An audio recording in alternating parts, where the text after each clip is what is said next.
heavy credit comes. So I want to tie my NASH to the heavy credit. So can I get some information that yes, the credit has come, now use the NASH. So there's a heavy possibility of me getting the NASH cleared. So if you get a consent which is where you want to fetch the data daily, then you should be able to do that. But it is not event based today. The frequency, it is time based today. So you can go to the extent of fetching the data once every hour or once every minute also, but it is not event based.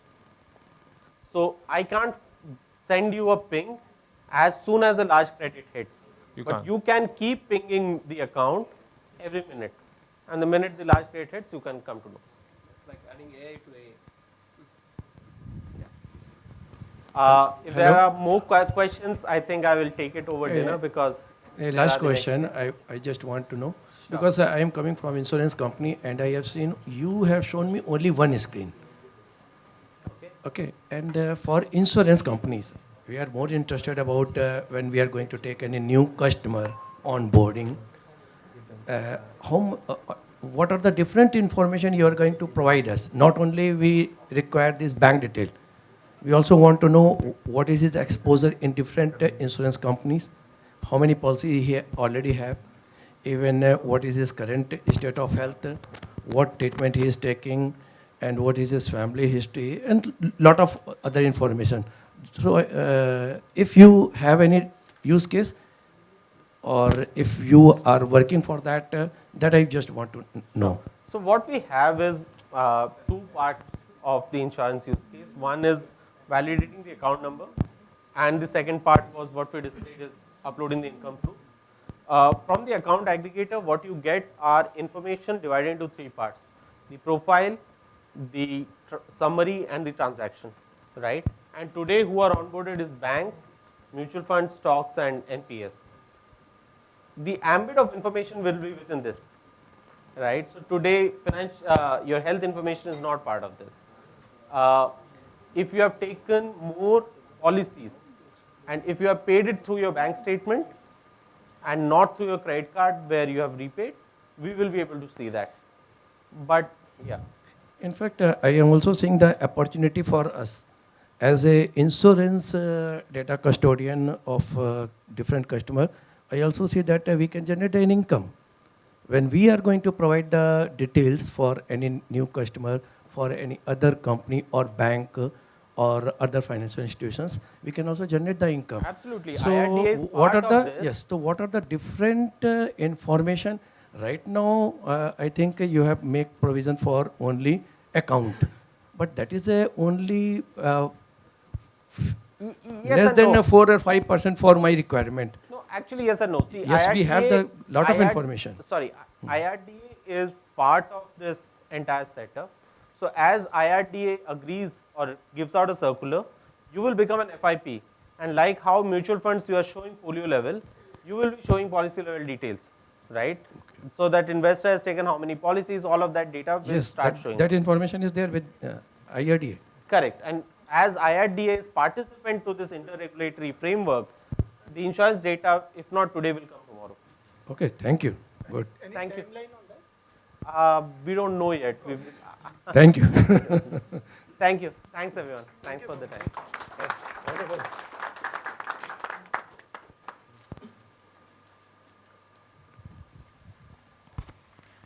Thank you, Samendu and Hari. We now move on to the panel discussion. I now have the privilege of introducing the panelists. Mr. Vikas M. Sachdeva, Chief Executive Officer at MK Investment Managers Limited. Mr. Vikas Sachdeva is CEO of MK Investment Managers Limited, a wholly owned subsidiary of MK Global Financial Services Limited. EGFSL is a leader in the financial services sector, pursuing wealth creation opportunities for investors in the Indian capital market. Mr. Vikas is an industry stalwart with over 2 decades of experience. In the course of his career, he has held several influential and senior management positions across marquee financial service organizations. He was the CEO of Edelweiss Asset Management Limited, successfully turning around the business, culminating in the acquisition of JP Morgan MF.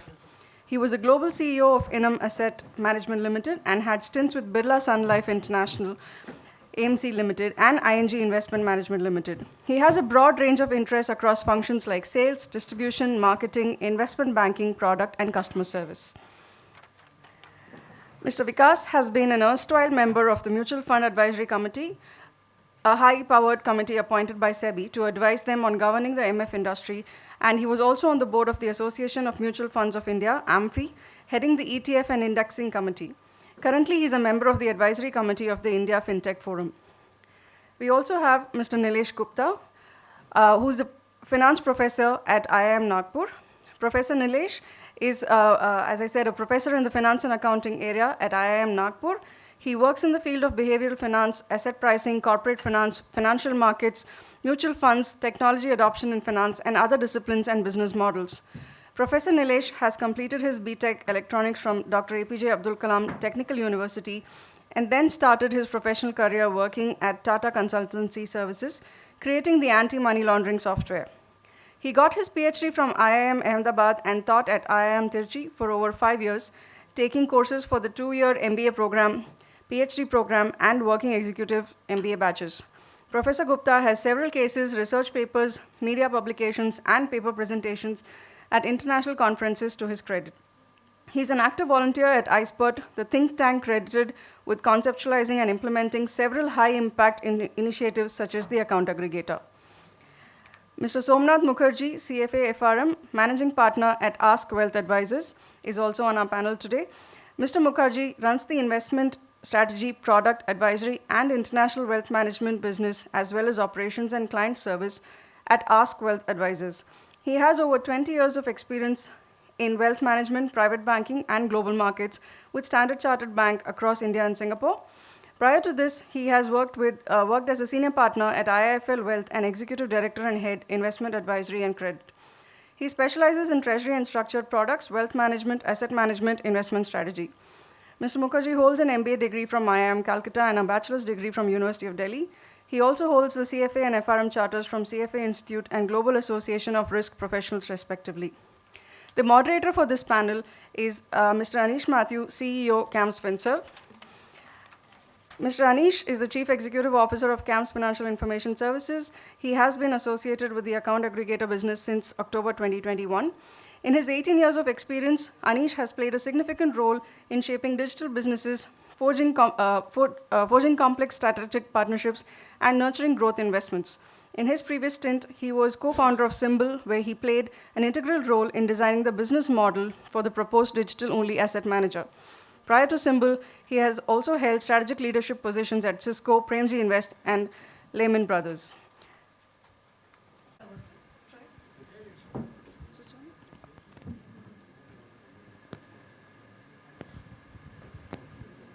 Okay, yeah. Okay. Cool. So I know we are running late and it's a working day, so we will kind of keep it short. But the panelists will be around after the panel discussion. You could always, connect with them as well. So, first question to you, Vikas, since you said you shouldn't be asked the first question. So yesterday, I think it was a pretty important day for capital markets in India. Because apparently 100 million demat accounts were created, and which is a fairly big thing because if I look back 2-3 years back, we did not have even 50 million demat accounts. So last 2 years have been tremendous for the capital markets. Also for mutual funds where we have about 35 million unique investors now. But that still is a very small portion of our population who are accessing the financial markets. How can AA help the current trends going forward in increasing the financial market participation?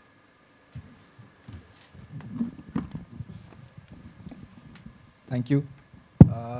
Specifically, and then bring out the AA part of it. I think most of these investors which have come into the system, they have either been asking for information, asking for financial advice, seeking out financial advice, seeking out new avenues, or have probably stumbled upon it by reading it in some newspaper about some stock market rally or whatever. There has been no advice which has actually been coming to them versus basis their financial profile, if you will, right? So, for example, if I'm part of the 100 million capital market investors or part of the 35 million mutual fund investors, chances are that I would have sought it out. You know, my first mutual fund investment was simply because I was in a mutual fund. I would have never heard of a mutual fund otherwise. And I think the mutual fund Sahi Hai campaign would have motivated a lot more people to go and ask for it. But this is just the tip of the iceberg. Now, what I think an account aggregator platform can do is, and it's just at a very, it's at a very holistic level that I'm talking about it. If financial information is available to intermediaries, basis consent, basis what have you, I think there will be a lot of customized products which will come in. It could be as simple as a robo-advisory product, or it could be as sophisticated a registered investment advisor, talking to them. Because here is a guy who will see his information now and says, okay, I didn't realize my money is lying here, this is going here, this is going there, I probably need some financial advice.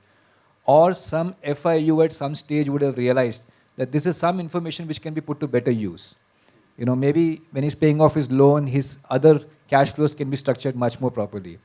I think this is going to be an inflection point for the next level of investors to come in. The early adopters have already come in, the next batch of people have already come in, but the mass adoption will now start happening. It happens everywhere, whether you talk about vaccination, whether you talk about people coming to the capital markets, it's always the early adopters and then people who follow, but the herd comes in much, much later. That whole flow will start coming in now, and I think this is going to be a very big trigger. Somnath, you run one of the largest investment platforms in India, especially for the HNI investor base.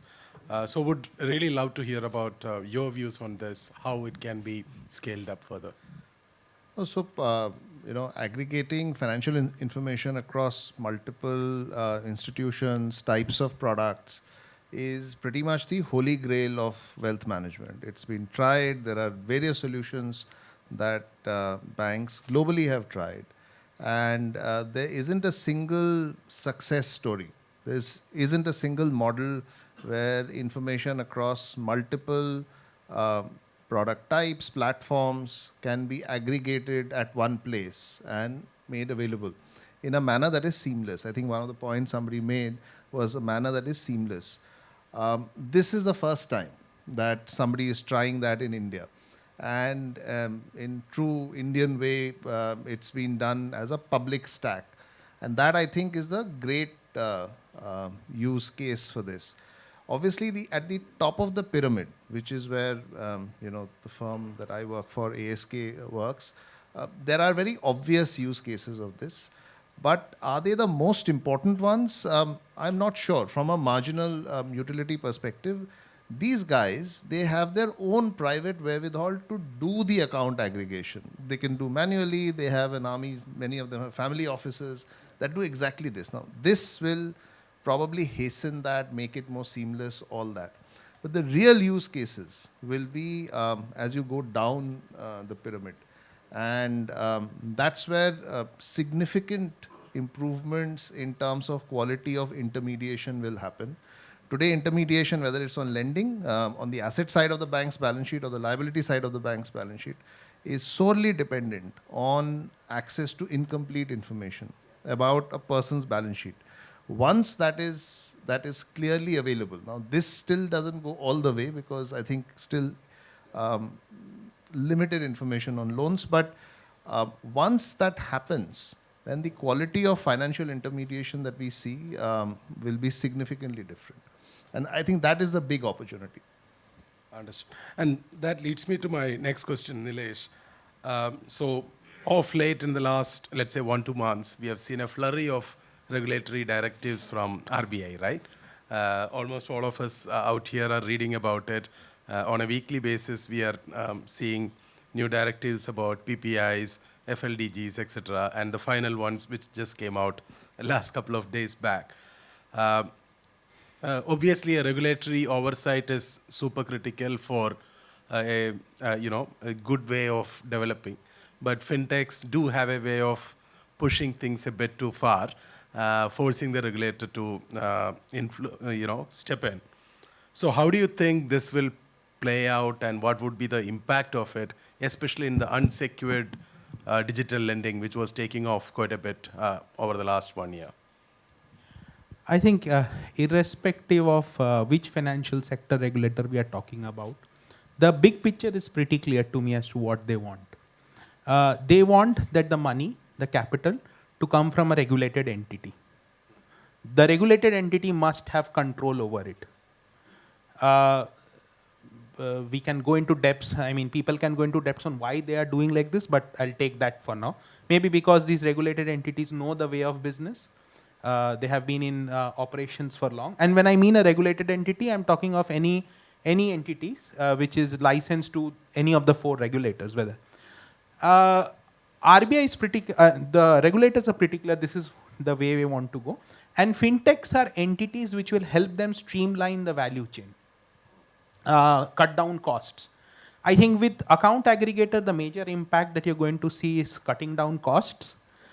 Now, by itself, that's not great, but what it does then, it allows every entity or financial service provider to offer products at smaller ticket sizes. That suddenly makes financial inclusion real. Whether we are talking about HNIs, as Somnath was saying, where they have a huge army to do it, fine. But what about level lower than HNIs? Account aggregator slashes and takes a machete to the costs of all of this. And suddenly we enter a new world where ticket size is lower, and voila, a new whole Indian economy opens up. We really have 100 billion people. Now the effects of that are transforming. I think that was the way we'll go, but I think the country will take time to recognize what a truly innovative approach it is happening. No, quite true. I think over the last 1 year especially, we have heard quite a lot about account aggregator replicating the success of UPI.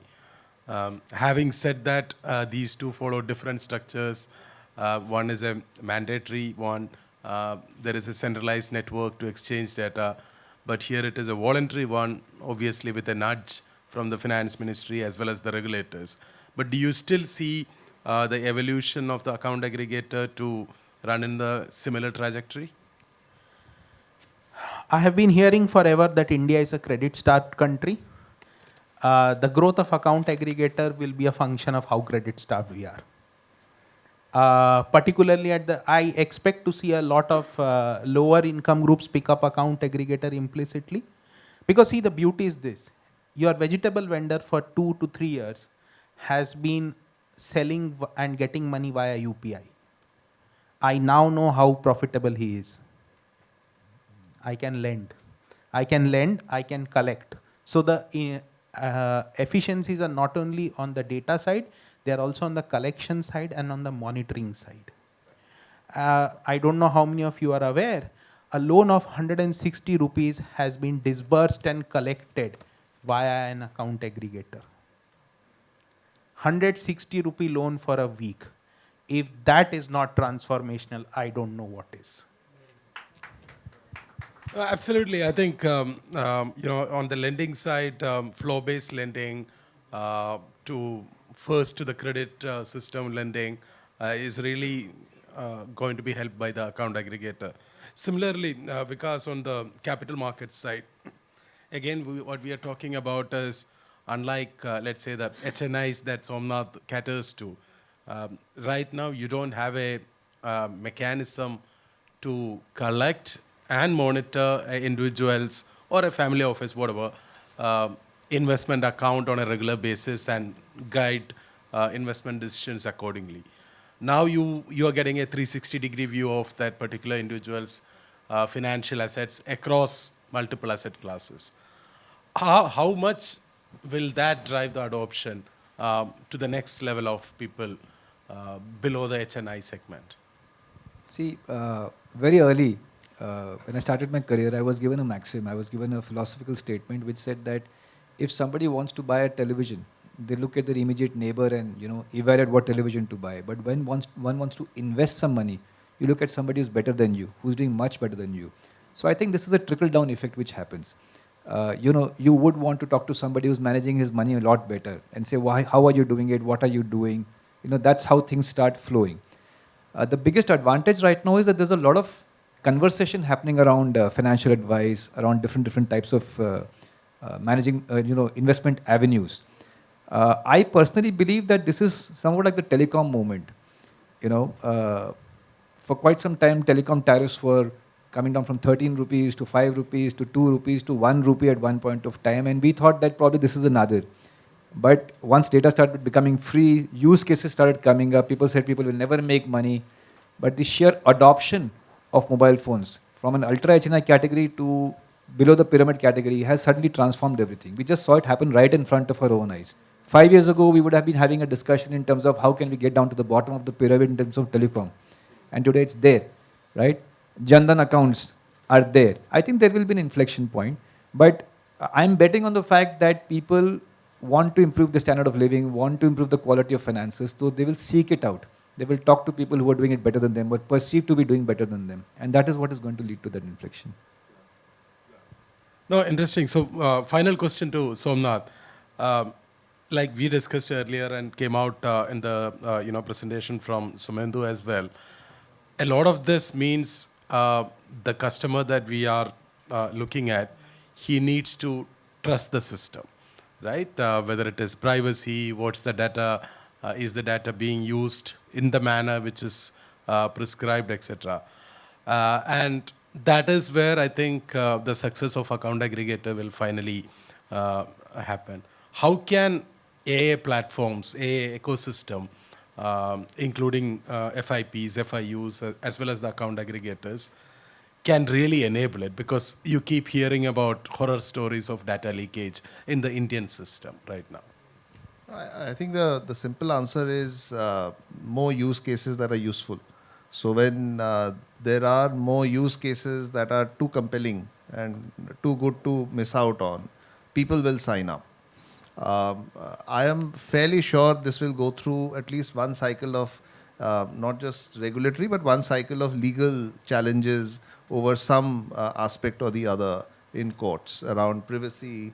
Something is bound to get out in the domain, which gets blown up. So this will land up in Supreme Court at some stage, and one round will happen. We've seen this with laws in this country forever, and this will likely follow the same method. But really the big app is the use case. And that is really dependent on FIUs. The better the use case is, more compelling they are, people will sign up. And partly, I think, most societies, 9, 10 at night, so most societies kind of develop when the elites adopt something, and then it sort of boils down to the next level and the next level, right?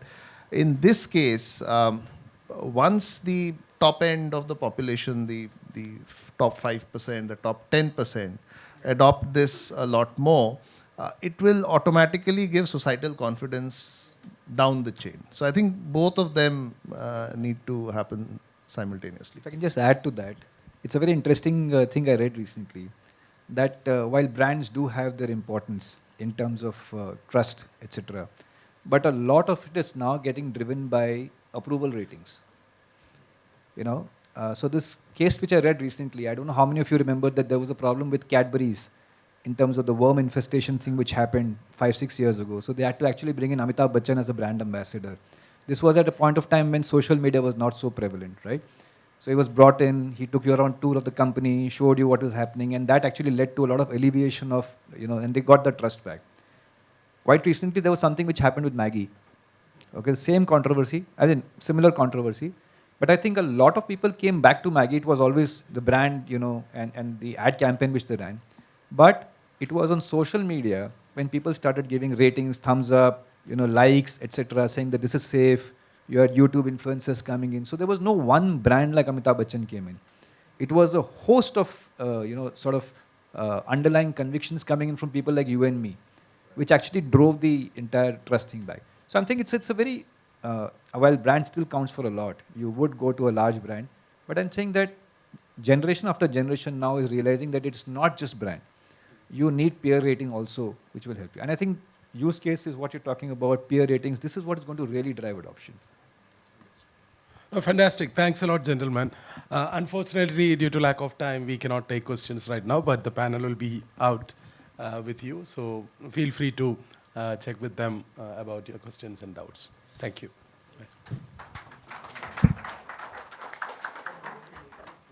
Thank you so much, gentlemen, for an insightful discussion.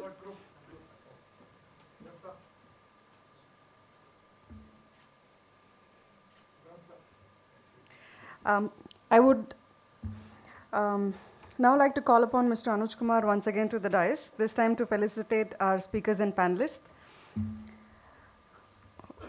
I would request all the panelists to come back on the stage, please, and Mr. Venkatramu to join them as well.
Thank you all. As we draw towards the end of the event and begin our cocktails and dinner, to close the formal event, may I invite Mr. Tejantapal Manchanda, Chief Business Officer, CAMS FinServ, for the vote of thanks.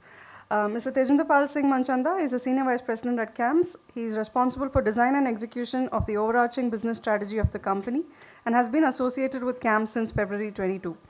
A proven business leader with over 25 years of pan-India experience, Tejinder has expertise in driving digital transformation, establishing best practices, and building institutional capabilities across areas of portfolio health, delinquency management, cost rationalization, and profitability growth. Prior to CAMS, he has worked with several leading enterprises, including HFCL, ABN AMRO Bank, Bill Junction Payments, Bharti Airtel, and ICICI Bank. Please, sir. So, what thrilling ideas, what amazing conversations, what a fantastic future. Ladies and gentlemen, these are truly momentous time in the journey of wealth creation, digital architecture evolution in the country. With a set of industry key players sitting in the audience today, one can't thank you enough for your presence and one add to the fact that one believes in the power of action, the action that we will be taking in this space that will determine the future. And as CAMS and the industry evolves, our key ask remains to engage with you, listen to you, and empower the conversation so that we can build these journeys and build these use cases for our future. So I would want to thank Mr. Venkatramu. Your speech was very thought-provoking. It's truly inspired us. Thank you so much for your precious time. We are truly honored to have you, sir. I would like to thank Mr. Vikas Sachdev. Your suggestions were practical, on-the-go, rubber-meet-the-road stuff.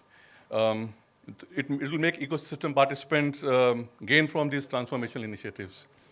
Mr. Somnath Mukherjee, your inputs were truly inspiring. The audience was listening to you with rapturous attention. Mr.